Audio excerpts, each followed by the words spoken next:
नमस्कार मित्रांनो, PSI फॅक्टरीमध्ये तुम्हा सर्वांचं स्वागत आहे। आज आहे ना आपण राज्यसेवा कंबाईन पूर्व परीक्षेच्या दृष्टीने जो चॅप्टर बघणार आहोत ना, 8वीचा इतिहास म्हणजे आधुनिक भारताचा इतिहासच येणार आहे। तर याच्यावर बऱ्यापैकी प्रश्न येत असतो मित्रांनो, आणि जास्तीत जास्त बघायला गेलं ना 1857चा जो उठाव आहे ना, तर त्याच्यावर बऱ्यापैकी प्रश्न येतो।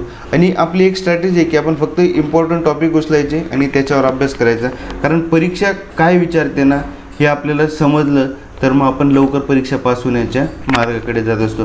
तर मग आपण त्याच्यात थोडासा अभ्यास करूया की परीक्षेत नेमके प्रश्न वगैरे कसे विचारण्यात येतात, कारण आपल्याला जेव्हा प्रश्न समजतात ना तेव्हाच आपल्याला काय वाचायचं हे पण समजत असतं मित्रांनो।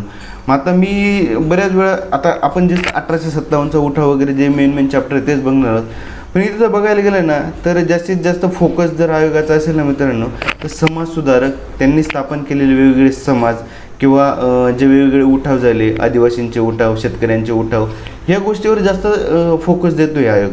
तर हे बघा मी तुम्हाला इथे दाखवू शकतो की 2023ला पहिला प्रश्न होता की संघटना बरोबर कोणती होती, बॉम्बे मिल अँड असोसिएशन। त्याच्यानंतर हे 1857चा उठाव होता। त्याच्यानंतर प्रार्थना समाज, दरवर्षी प्रार्थना समाजावर येतो म्हणजे येतो कोणाचं ते दादोबा तरखडकर यांची ती संस्था आहे। त्याच्यानंतर बघायला गेलं होती, त्याच्यानंतर हिंदू महासभा वगैरे आहेत। 1857चा पुन्हा एक प्रश्न आला होता। 1875मधील उठाव होते शेतकऱ्यांचे। नंतर हे चळवळी वगैरे आंदोलन होते, सेनापती बापट। त्याच्यानंतर हा बघायला गेला तर नाही हे घटनात्मक सुधारणा, हां ते पण होते। 1919ला ब्रिटिशांनी त्या सुधारणा केल्या होत्या इतिहासाच्या दृष्टीने, हे एक होतं। नंतर हे बघा हे स्वदेशी चळवळ होती, श्री गणेशा केला होता त्यांनी। नंतर राष्ट्रीय सभेचे अधिवेशन, यालाही बऱ्यापैकी विचारण्यात येत असतो। तर ह्या गोष्टी आपल्याला जर समजल्या ना मित्रांनो तर हे खूप जास्त महत्त्वाचं आहे। आता इथं बघा इथं बी होतं की 1935चा कायदा होता 2022नुसार। नंतर मुंबई बंदर व कापूस उत्पादन करणारे रेल्वे केव्हा सुरू झाली, प्रथम बरोबर आहे, कोणी चालू केली। परत मी आलं ना की काँग्रेस अधिवेशनाचे स्थळ, आणि इकडे बी कोणतं होतं काँग्रेस अधिवेशन, सेम प्रश्न आहे का, थोडंसं चेंजेस आहे बरोबर, की प्रथम काँग्रेस अधिवेशन घ्या, इकडं 5वे, म्हणजे ह्या गोष्टी आहेत ना आपल्याला कोणत्या टॉपिकवर। आता काँग्रेस अधिवेशनावर जो प्रश्न येतोय ना की इथला प्रश्न आपला म्हणजे इथला हक्काचा मार्क आहे असं जरी समजलं तरी तुम्ही चालेल, आणि ही हक्काचे मार्क अजिबात जायला नको मित्रांनो बरोबर। आता हे मुंबई गिरणी कामगार वगैरे ज्या संघटना आहेत त्या संघटनांचे अध्यक्ष वगैरे कोण आहे हे पण आपण याच्यात शॉर्ट माहिती बघणार 8वीच्या पुस्तकात, कारण तिथून बऱ्यापैकी प्रश्न मला तरी वाटतं येतात आणि त्याच दृष्टीने मी तुम्हाला सांगणार आहेत। आता हे की वैशिष्ट्य नाही हे राज्यघटनेचं, तर हे बघा दळणवळणचे विकासाविषयी काही गोष्टी दिलेल्या आहेत। तर हे ना आपण आता हे आजच्या चॅप्टरमध्ये बघणार आहोत। तर मग पूर्णच आपण बघूयाच्या छोट्या गोष्टी आहेत। तर आता इतिहासाची साधने होती की जे पहिलेपासून चालू आलेली की प्राचीन व मध्ययुगीन भारताच्या इतिहासातून। तर त्यात भौतिक साधनं, मग त्यात काय होत्या, इमारती वास्तू वगैरे होत्या, पुतळे वगैरे होत्या, म्हणजे काही राजवाडे बांधले गेले, काही आपले शिवाजी महाराजांचे किल्ले घेतले, राष्ट्रीय स्मारकेमधून घेतली, किंवा अंदमान येथील सेल्युलर जेल वगैरे, या सगळ्या गोष्टी कुठे येतात, भौतिक साधनांमध्ये येतात। लिखित साधनं बघायला गेले तर मग हे पत्रव्यवहार वगैरे, वृत्तपत्र, चरित्र, नियतकालिका, ही काय आली, लिखित साधने आली बरोबर। तर लिखित साधनांमध्ये जर तुम्हाला कदाचित प्रश्न आला इथं, आता आपण शॉर्ट पॉईंट काढू शकतो। तर मग आता ही कोणती, दीनबंधू वगैरे, अमृत बजार, ही वृत्तपत्र होती। त्यात विष्णूशास्त्री चिपळूणकर यांच्यावरही प्रश्न बऱ्याच येतो। तर त्यांनी काय आलं, निबंधमाला काय होतं, मासिक होतं, म्हणजे 1 महिन्याचं। कदाचित हाही प्रश्न येऊ शकतो की विष्णूशास्त्री चिपळूणकरांचं निबंधमाला ही काय होतं, पाक्षिक होतं, मासिक होतं का साप्ताहिक होतं। तर हे काय होतं मित्रांनो, मासिक होतं बरोबर। तसंच लोकहितवादी उर्फ गोपाळ हरी देशमुख यांनी काय केलं होतं, प्रभाकर काय चालू केलं होतं, साप्ताहिक। मग ह्या ज्या छोट्या गोष्टी आहेत ना, साप्ताहिक कोणतं, मासिक कोणतं, पाक्षिक कोणतं, ह्या गोष्टी आपल्याला एकदम तळमळीने समजून घेणं फार गरजेचं असतं। मग आता इथं बघायला गेलं तर हे मूकनायक आहे, कोणी चालू केलं होतं, बाबासाहेब आंबेडकरांनी 1920मध्ये, हे काय होतं, पाक्षिक होतं बरोबर। तसंच जेव्हा ते 1927ला रिटर्न आले तर त्यांनी 1927मध्ये काय चालू केलं होतं, बहिष्कृत भारत हे पत्र चालू केलं होतं। तर त्याचा उद्देश कदाचित तुम्हाला हे पण प्रश्न येऊ शकतो की नेमकं आंबेडकरांना बहिष्कृत भारतमधून काय मांडायचं होतं। तर काय मांडायचं होतं त्यांना, सामान्य जनतेचं प्रबोधन व संघटन, आणि त्यासोबत त्यांनी जनता आणि प्रबुद्ध भारत ही आणखी 2 वृत्तपत्र पण चालवलेली होती। मग त्यासोबत नंतर नकाशा, आराखडे वगैरे हे पण साधने येतात। मग त्यात मौखिक साधनं वगैरे बघायला गेलं तर त्याच्यामध्ये लोकगीतं, पोवाडे, लोककथा, मुलाखती, जलसा, ओव्या हे साहित्य आहे तसं मित्रांनो. आता स्फूर्तिगीते म्हणायला गेले ना तर स्फूर्तिगीतांची रचना पण बऱ्यापैकी झाली, जी गीते मौखिक नंतर लिखित वगैरे झाली. तर स्वातंत्र्यपूर्व काळातील परिस्थिती, त्याच्यानंतर आंदोलन मागील प्रेरणा याविषयी माहिती ह्या स्फूर्तिगीतांमध्ये मिळते. मग स्फूर्तिगीतं म्हणजे कसं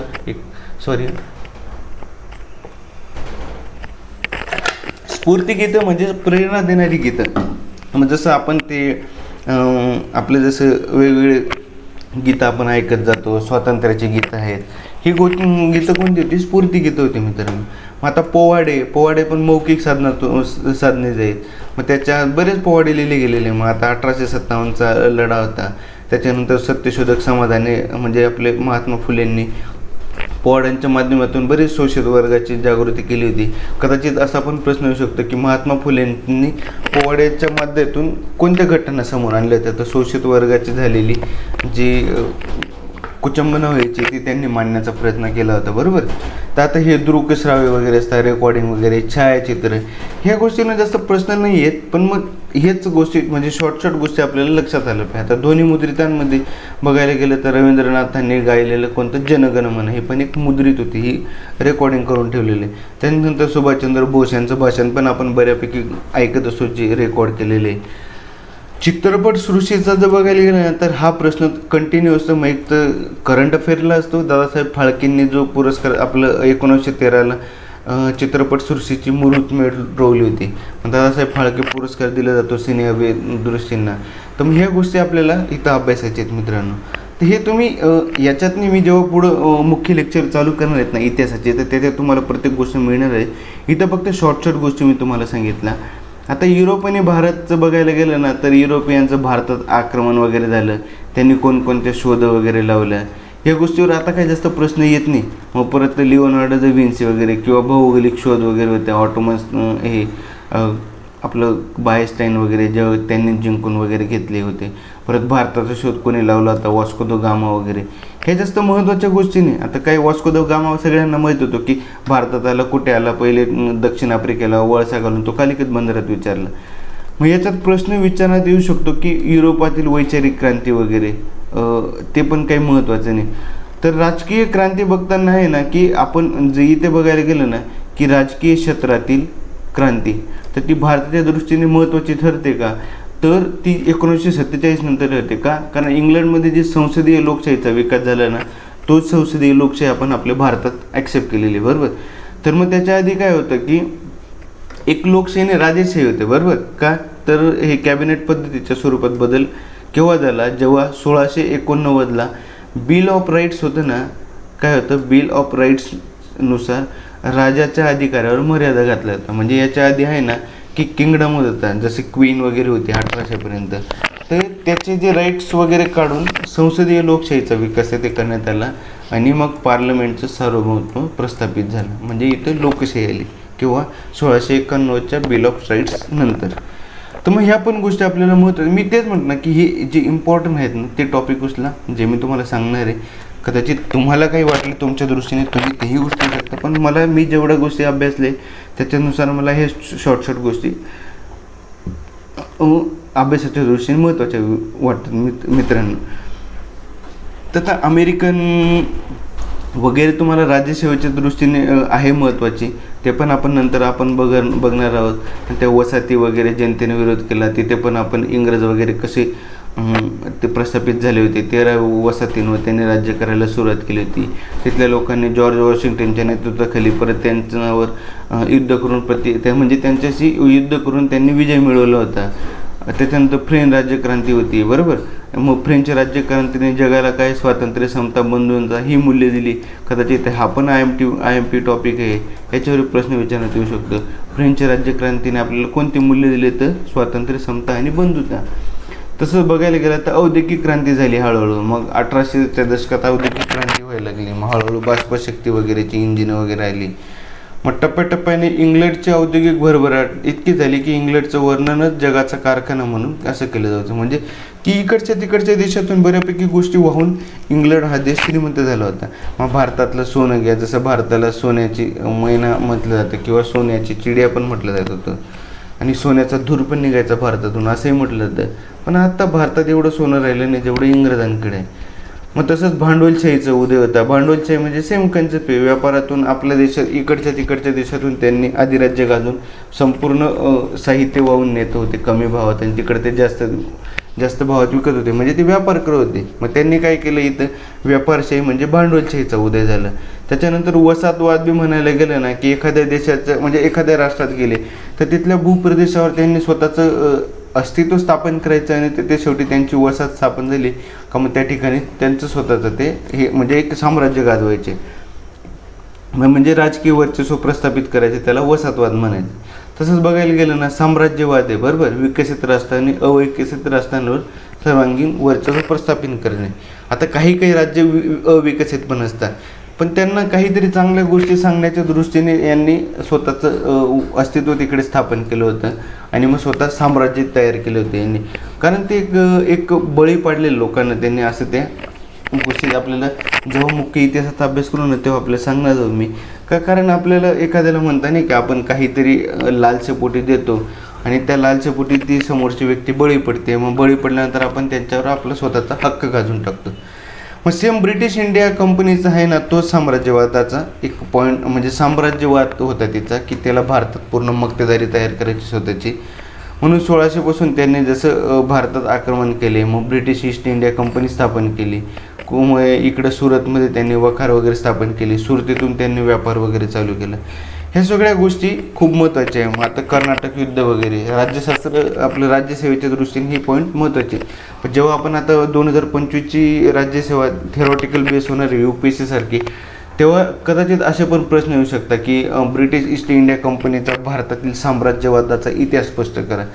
तुम्हाला इथे सांगायचं की जहांगीर बादशाहकडून परवानगी मिळवण्यापासून तर व्यापार क्रांती होईपर्यंत कशा गोष्टी पुढे त्यांनी कव्हर केलेल्या ह्या सगळ्या गोष्टी इथं होत्यात मित्रांनो.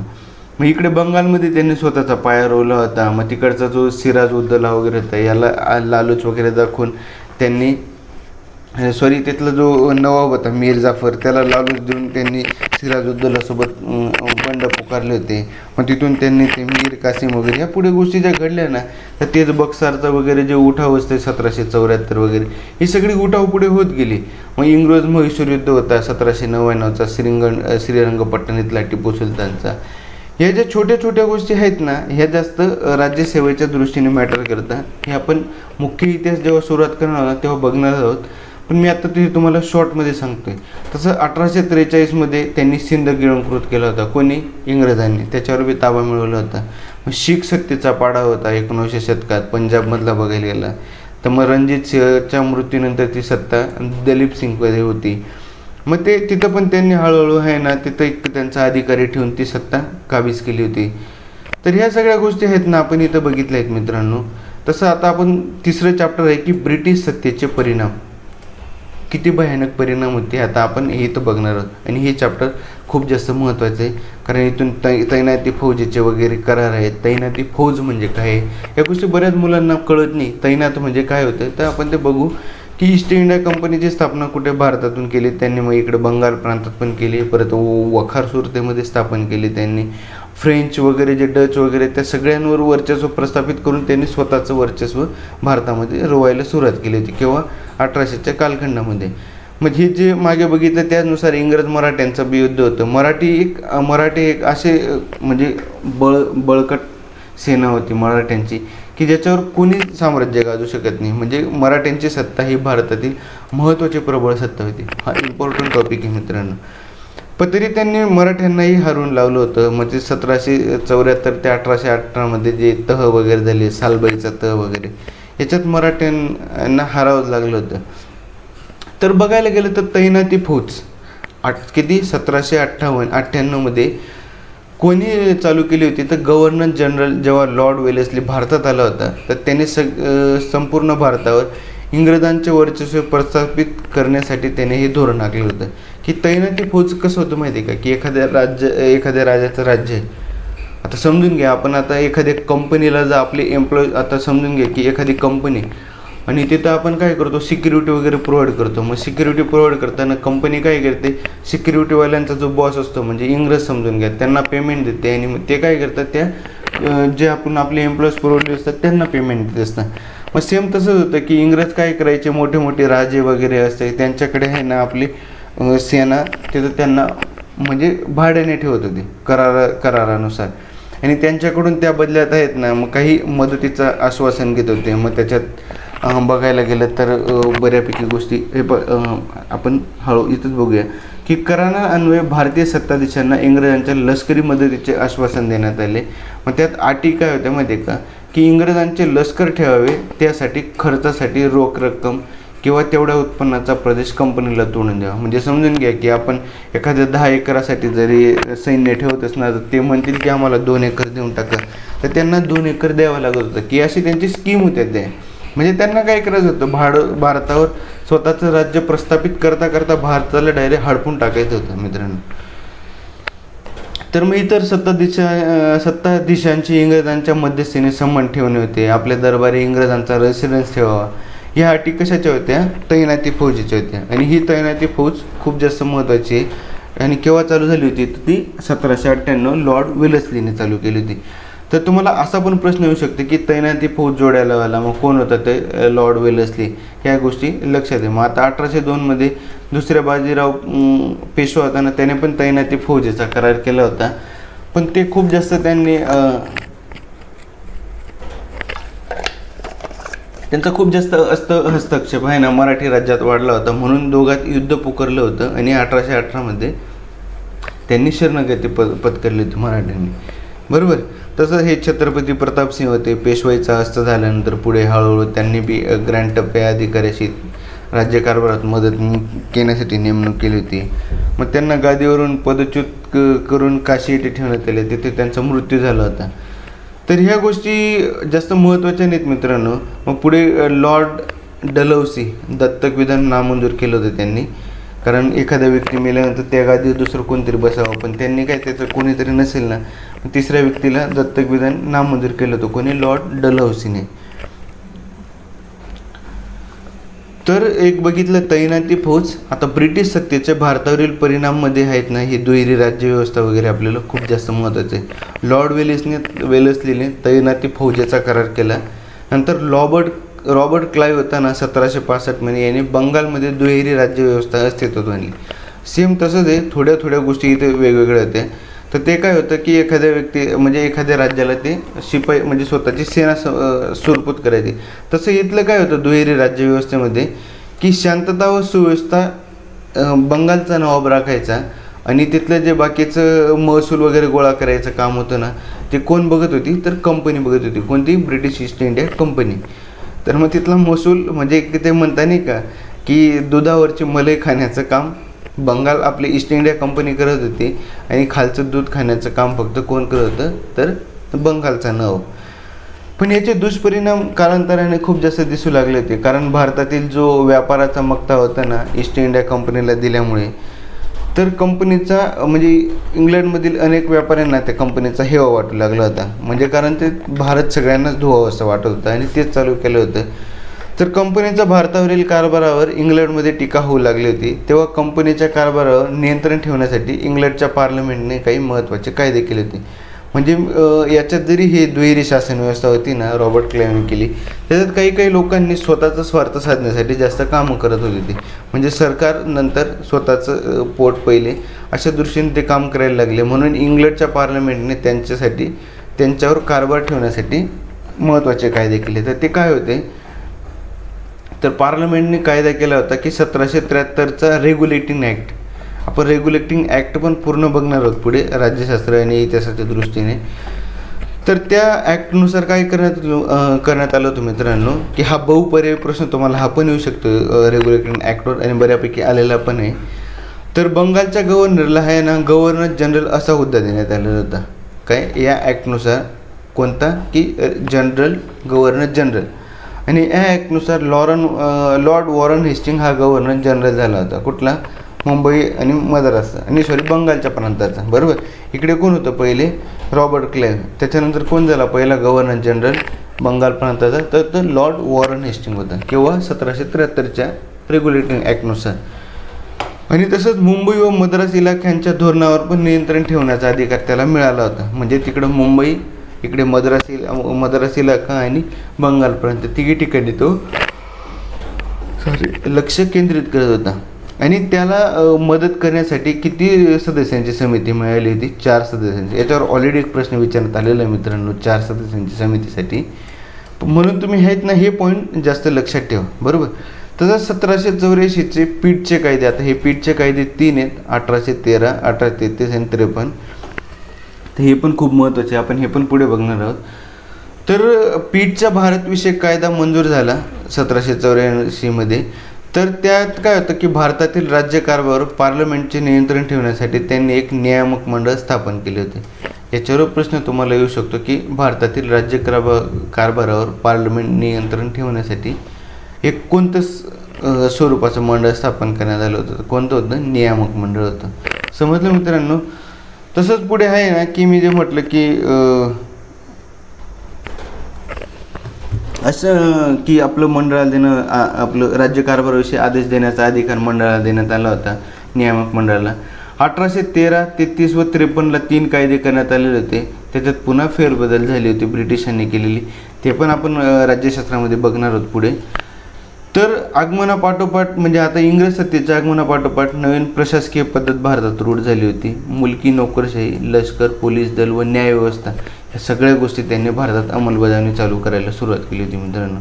त्याच्या आधी बऱ्यापैकी नव्हतं, पण नवीन गोष्टी त्यांनी रूढ करायला सुरुवात केली होती. तर मग आता मुलकी नोकरशाहीमध्ये बघायला गेलं ना तर भारतात इंग्रजांची सत्ता दृढ करण्यासाठी इंग्रजांना नोकरशाहीची गरज होती. मग आता समजून घ्या, पहिले काही नोकऱ्या असतील पण मग त्या कसं राजेशाही पद्धतीच्या नोकऱ्या होत्या, म्हणजे राजांच्या सोबत असणारी व्यक्ती वगैरे त्याच नोकऱ्या होत्या. पण त्यांनी नोकरशाही ही पूर्ण वेगळीच कन्सेप्ट मांडली. हा इंग्रजी शासनाचा एक महत्त्वाचा घटक मानला. मग कंपनीच्या अधिकाऱ्यांनी शासकीय व्यापार खाजगी व्यापार करू नये असा नियम त्यांनी घालून दिला होता लॉर्ड कॉर्नवालिसने. तर तेव्हाच अधिकाऱ्यांचे पगार वाढले. मग आता प्रशासनाच्या सोयीसाठी त्यांनी इंग्रजांच्या ताब्यातील प्रदेशांची जिल्हावार विभागणी केली. आता जे इंग्रज होते ना की त्यांच्या ताब्यात जे प्रदेश होते ना की त्यांची काय केली, जिल्हावार विभागणी करून प्रत्येक जिल्ह्यासाठी एक जिल्हाधिकारी असा प्रमुख नेमला होता. जिल्हाधिकारीची कामे काय होती इंग्रजांच्या काळातील? तर महसूल गोळा करणे, न्याय देणे, शांतता व सुव्यवस्था राखणे, ही कोणाची जबाबदारी होती? तर जिल्हाधिकाऱ्याची, बरोबर. त्याची निवड कुठून करायची सुरुवात झाली? तर म्हणजे त्याची निवड कुठून व्हायची? तर इंडियन सिव्हिल सर्व्हिस म्हणजे ICS या परीक्षेतून त्यांची भरती करण्यात येऊ लागली मित्रांनो. तसंच लष्कर व पोलीस दलाचं बघायला गेलं ना की इंग्रजांच्या ताब्यातील प्रदेशांचे संरक्षण करणे, नवे प्रदेश हस्तगत करणे, भारतातील इंग्रजांविरुद्ध उठाव मोडून काढणे, ही काय होती? लष्कराची कामे होती. आणि देशात कायदा व सुव्यवस्था राखणे हे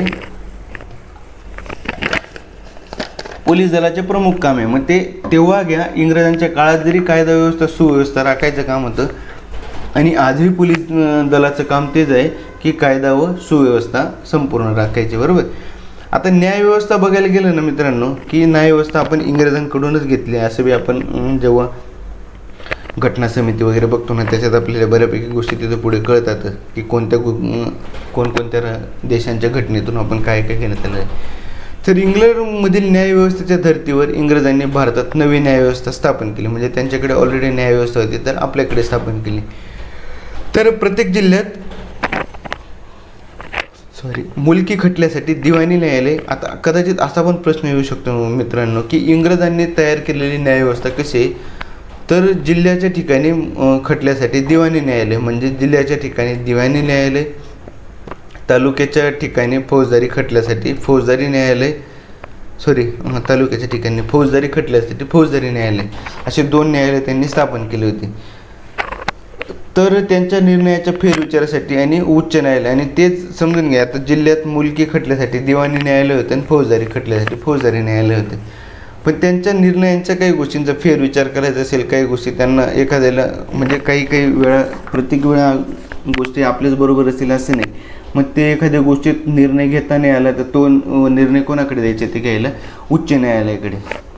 समजलं मित्रांनो.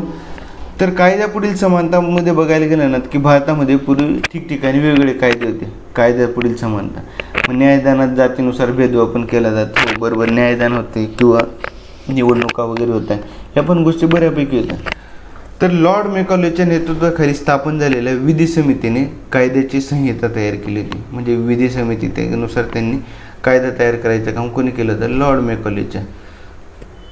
तर सर्व भारतात एकच कायदा लागू केला. मग आता समजून घ्या की तेव्हा जर पहिले वेगळे कायदे असतील, शिपायासाठी वेगळे, पोलिसांसाठी वेगळे, अशा ज्या गोष्टी होत्या ना, की सर्व भारतात एकच कायदा लागू केला. बरोबर, कायद्यापुढे सर्व समान आहेत हे तत्त्व इंग्रजांनी रूढ केले. म्हणजे एखाद्याला बोलण्याचं स्वातंत्र्य वगैरे, कोणकोणती कायदे महत्त्वाची होती हे त्यांनी तेव्हा नमूद करून ठेवलं होतं मित्रांनो. तर या पद्धतीसुद्धा काही दोष होते. युरोपीय लोकांवर खटले चालवण्यासाठी स्वतंत्र न्यायालय व वेगळे कायदे अस्तित्वात होते. म्हणजे युरोपीय लोकांवर खटले चालवण्यासाठी स्वतंत्र न्यायालय आणि वेगळे कायदे अस्तित्वात होते. पण नवे कायदे सामान्य लोकांना समजत नसत. न्याय ही सामान्य लोकांसाठी खूप खर्चिक बाब होती. खटले वर्षानुवर्ष चालायचे. कुठले? की जे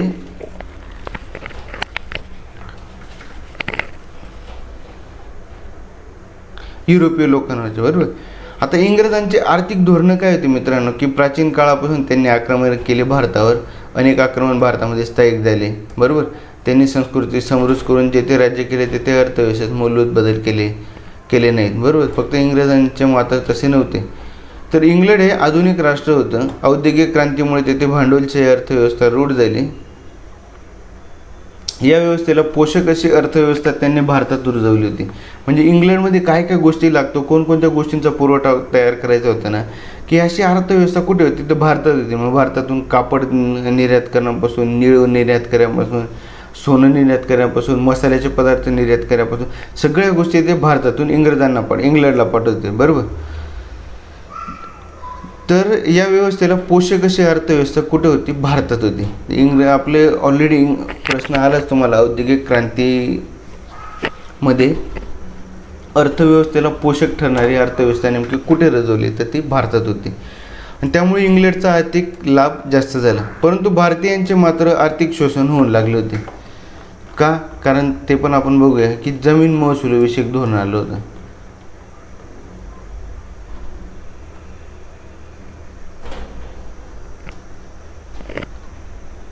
तर हे भारतीयांचं मात्र आर्थिक शोषण होऊ लागलं होतं. किंवा इंग्रजांना आर्थिक लाभ होऊ लागला होता. म्हणजे आपल्याकडच्या सगळ्याच गोष्टी ते वाहून घेऊन जावं लागलं म्हटल्यावर की भारतीयांकडे काय राहणार मित्रांनो? काहीच राहत नव्हतं.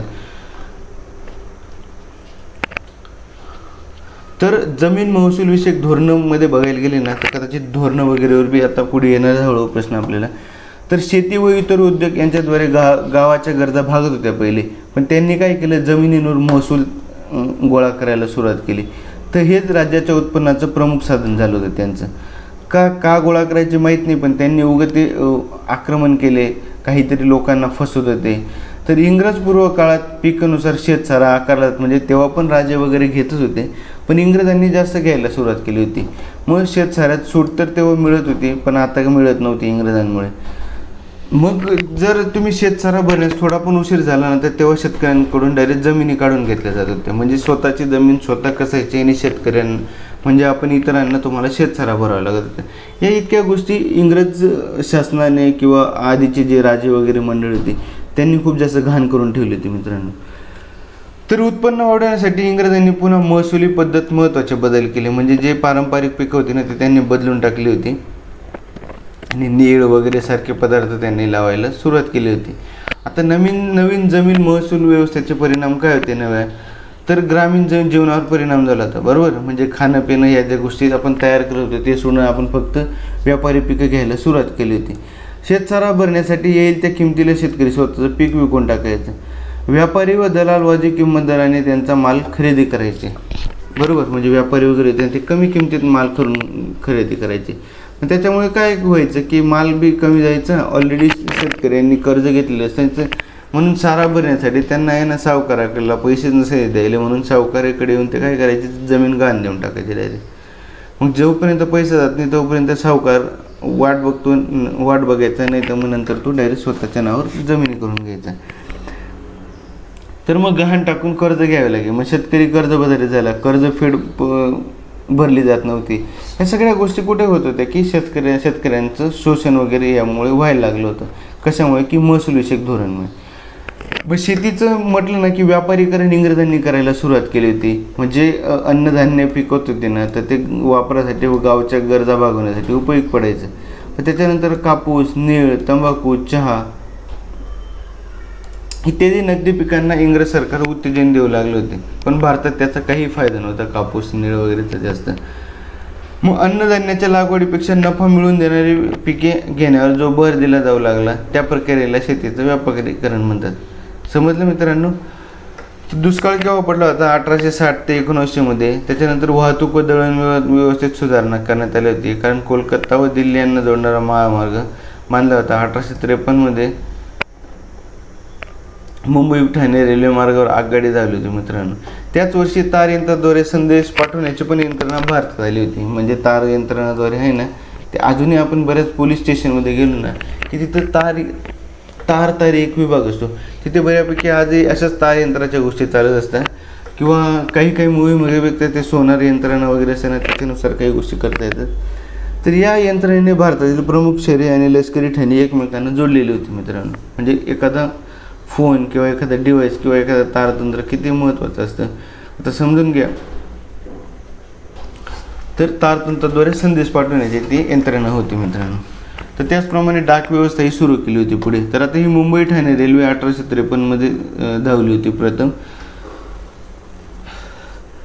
तर भारतातील जुन्या उद्योगांचा ऱ्हास कशामुळे होऊ लागला? तर नवीन जी पिके घ्यायला लागली होती ना, त्याच्यामुळे आपला जुन्या उद्योगधंद्यांचा ऱ्हास होऊ लागला होता मित्रांनो. तर मग इंग्लंडमधून जो येणारा माल होता ना, ते यंत्रावर तयार झालेला असायचा, त्यामुळे त्याचे उत्पादन मोठ्या प्रमाणात व कमी खर्चात होते. तर अशा स्वस्त मालाची स्पर्धा करणे भारतीय कारागिरांना कठीण झाले. भारतीयांना भारतातील पारंपरिक उद्योगधंदे बंद पडले व अनेक कारागीर तेव्हा बेरोजगार झाले होते. मग आता पारंपरिक उद्योगच त्यांनी चालवायचे नाही ठेवले, सगळे व्यापारीकरण करायचं म्हटल्यानंतर बऱ्याच लोकांचे उद्योगधंदे बंद झाले होते मित्रांनो. तर त्यासोबत याच्यावरही एक प्रश्न होता मागे की नव्या उद्योजकांचा विकास भारतात. आता हे कोण आहेत? जमशेदजी टाटा. तर ह्या 8 जणांनी आहे ना, म्हणजे बरोबर हे कोण आहेत? दादाभाई आपले हे जमशेदजी टाटा आहेत. तर अनुभव व भांडवल इत्यादी गोष्टींच्या अभावामुळे भारतीय उद्योजक मोठ्या संख्येने पुढे येऊ शकले नाही. परंतु अशा अडचणींवर मात करून काही भारतीयांनी उद्योग उभारणी केली होती. तसं बघायला गेलं तर 1854 मध्ये कावतजी नानाभाई दावर यांनी मुंबईत पहिली कापडगिरणी सुरू केली होती. किंवा 1854 मध्ये. आणि 1885 मध्ये बंगालमधील सिसरा येथे तागाची गिरणी सुरू केली. तर तसेच 1907 मध्ये जमशेदजी टाटा यांनी टाटा आयर्न अँड स्टील कंपनीचा पोलाद कारखाना चालू केला. कदाचित याचेही प्रश्न आपल्याला राज्यघटनेत येत असतो मित्रांनो, आणि पूर्व परीक्षेत पण याच्यावर प्रश्न विचारण्यात येत असतो, बरोबर. तर सामाजिक व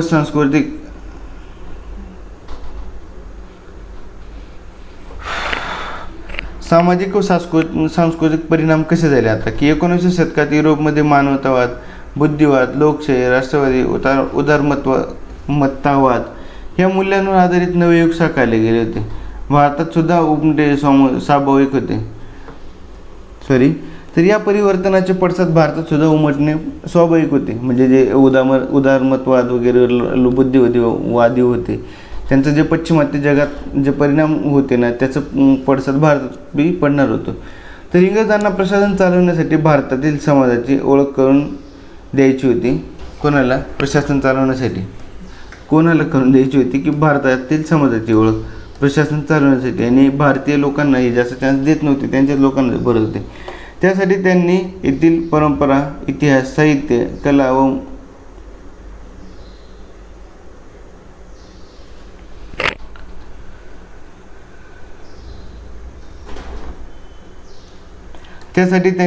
येथील परंपरा, इतिहास, साहित्य व कला तसेच येथील संगीत, प्राणी यांचाही अभ्यास केला होता मित्रांनो सामाजिक सांस्कृतिकमध्ये. 1784 साली विल्यम जोन्स या इंग्रज अधिकाऱ्याने एशियाटिक इन्स्टिट्यूट, आपलं एशियाटिक जी सोसायटी होती ना, तिची स्थापना केली होती सगळ्यांच्या शिक्षणासाठी. कुठली होती ती? एशियाटिक सोसायटी ऑफ बेंगाल ही संस्था स्थापन केली. मग मॅक्स कूलर हा जर्मन विचारवंत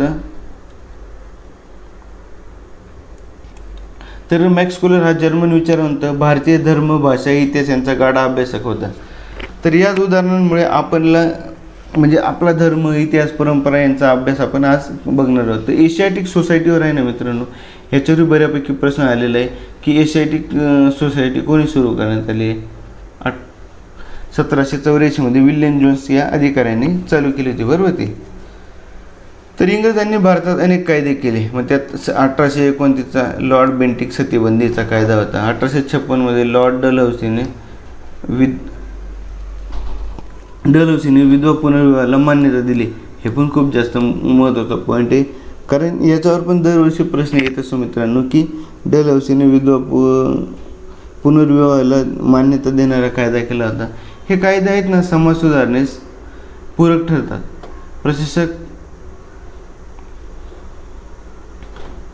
प्रशासन चालवण्यासाठी ब्रिटिशांना इंग्रजी शिक्षण घेतलेल्या मराठ्यांची गरज होती. लॉर्ड मेकॉलेच्या शिफारशीनुसार 1835चा कोणता कायदा होता? कोणता होता? भारत स्वातंत्र्य कायदा होता. तो 1947 पर्यंत चालला. तर 1835 मध्ये भारतात इंग्रजी शिक्षण सुरू करण्यात आले. नव्या शिक्षणाद्वारे नवे पाश्चात्य विचार, आधुनिक सुधारणा, विज्ञान, तंत्रज्ञान या सगळ्या गोष्टी माणूस हळूहळू विसरत चालला होता आणि नवीन गोष्टीवर जास्त फोकस देत होता मित्रांनो. तर आपण 1857चा स्वातंत्र्य लढा आता बघणार आहोत मित्रांनो. हा लढा खूप जास्त महत्त्वाचा आहे, तर आपण त्याच्या भूमिका वगैरे बघणार आहोत. पण 1857च्या पूर्वीचे होते ना, 1857च्या पूर्वीचे लढे भारतात ज्या ज्या भागात झाले ते आता बघणार आहोत आपण. तर इंग्रजांची सत्ता स्थापन झाली, बरोबर, ज्या ज्या भागात तेथील लोकांना इंग्रज शासनाचे दुष्परिणाम भोगवलेले. मग ते तिथं स्वतःची अंमल गाजवायला बघायचे. मग कंपनीच्या सत्तेमुळे आपणच सर्व स्तरात शून्य आहोत जाणीव भारतीयांच्या मनात होऊ लागली होती आणि सत्तेविरुद्ध असंतोष पण जाऊ लागला होता. मग त्यांना असं वाटलं होतं की जे लोक हाकलून दिले की आता आपलंच राज्य आहे असं ते दाखवत होते. पण त्याच्यामुळे असंतोष वाढत गेला होता. मग शेतकरी व सामान्य जनता कंपनी सरकारच्या काळात कंगाल झाले, शेतकरी पण आणि सामान्य माणूस पण. तर अशातच 1770 मध्ये बंगाल प्रांतात मोठा दुष्काळ पडला होता. इंग्रजी राज्यकर्त्याचे जनतेशी वर्तन व मात्र उदासीन व संवेदनशील राहील, हे पॉईंट पण त्यांनी इंग्रजांनी मांडले होते. आता 1663-1700 ते 1857 या काळात बंगालमध्ये प्रथम संन्यासांचा व त्यानंतर फकीरांच्या नेतृत्वाखाली शेतकऱ्यांचे लढे दिले गेले. असेच लढे गुजरात, राजस्थान, महाराष्ट्र व दक्षिण भारतही झाले होते.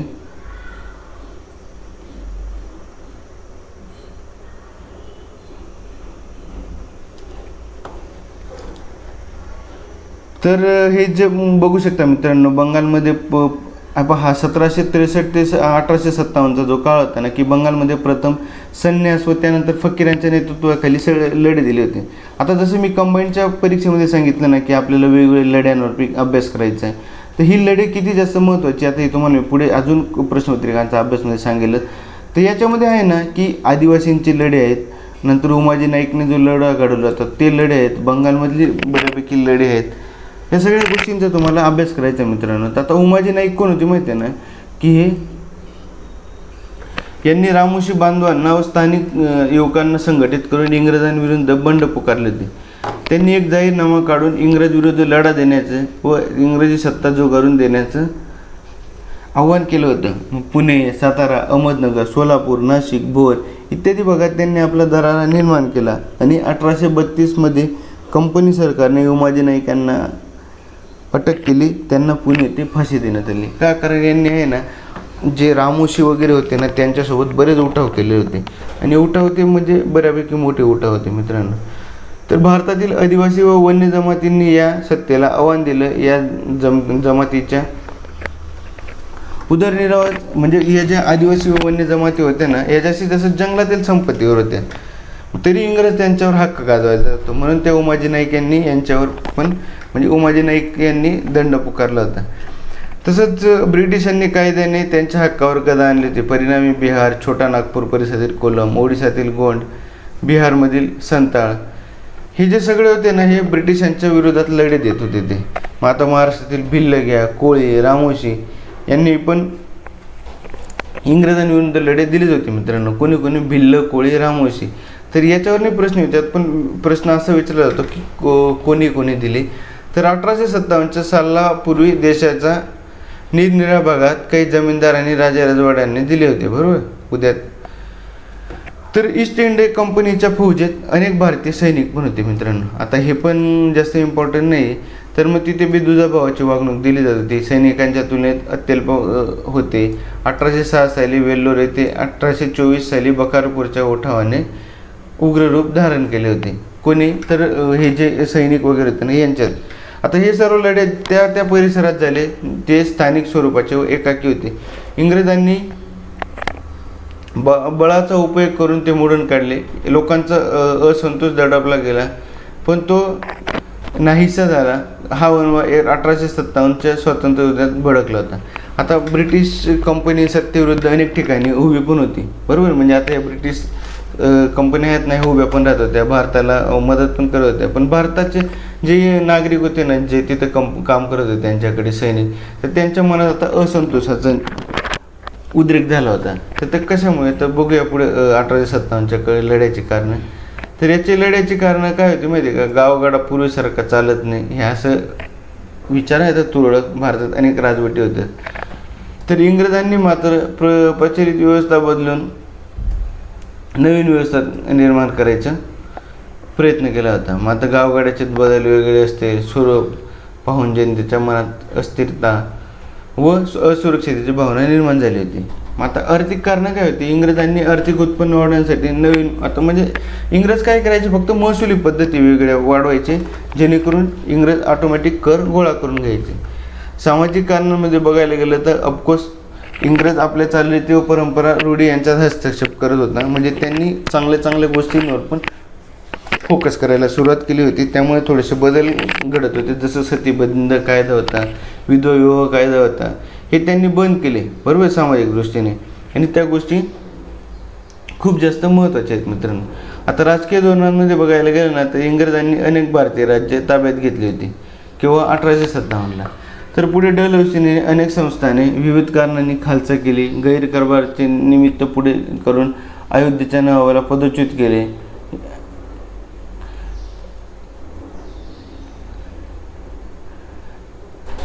तर डलहौसीच्या या धोरणाने ना भारतीयांमध्ये अविश्वासाचे वातावरण वाढत गेले होते. कोणतं की हे जे राजकीय कारणांचं होतं ना डलहौसीचे धोरण, तर त्याच्यामध्ये असंतोषीचे वातावरण तयार झालं होतं मित्रांनो.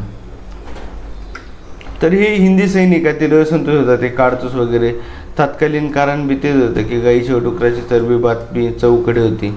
नंतर हा वनवा पेटला, म्हणजे चरबी लावलेली काडतुसे, वनवा पेटला, चरबी लावलेली काडतुसे वापरण्यात ज्या सैनिकांनी विरोध केला होता त्यांच्यावर शिस्तभंगाची कारवाई करण्यात आली होती. काय कारण, त्यांना ते काडतुसाला जे लावलेलं होतं, काय चरबी होती कशाची, गाईची वगैरे, तर ती त्यांना नको होती. म्हणून त्यांनी शिक्षा आपलं हे उठाव केला. आणि बराकपूरच्या छावणीत मंगल पांडे यांनी इंग्रज अधिकाऱ्यांच्या अन्याय वृत्तीला विरोध करण्यासाठी ब्रिटिश अधिकाऱ्यावर गोळी झाडली होती. म्हणजे मंगल पांडेंनी डायरेक्ट गोळी झाडून दिली होती. जास्त त्यांना विचारलं नाही, काही नाही, डायरेक्ट जे करायचं ते करून मोकळे होऊन गेले असं. तर त्यांना पण नंतर अटक करून फाशी देण्यात आली होती. कारण मेरठ छावणीतील हिंदी महासैनिकांची पूर्ण पलटणच आहे.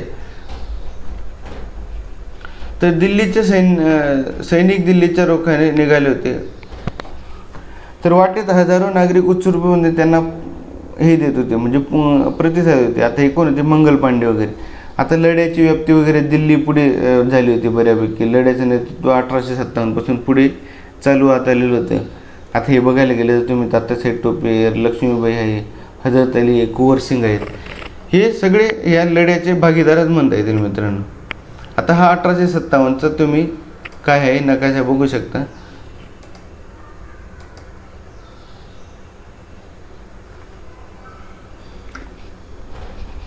तर 1857चा हा जो एवढा भूभाग होता ना, हा सगळा इंडियाचा भूभाग होता. आता बऱ्यापैकी तो भूभाग पुढे सरकत किंवा मागे सरकतो आहे.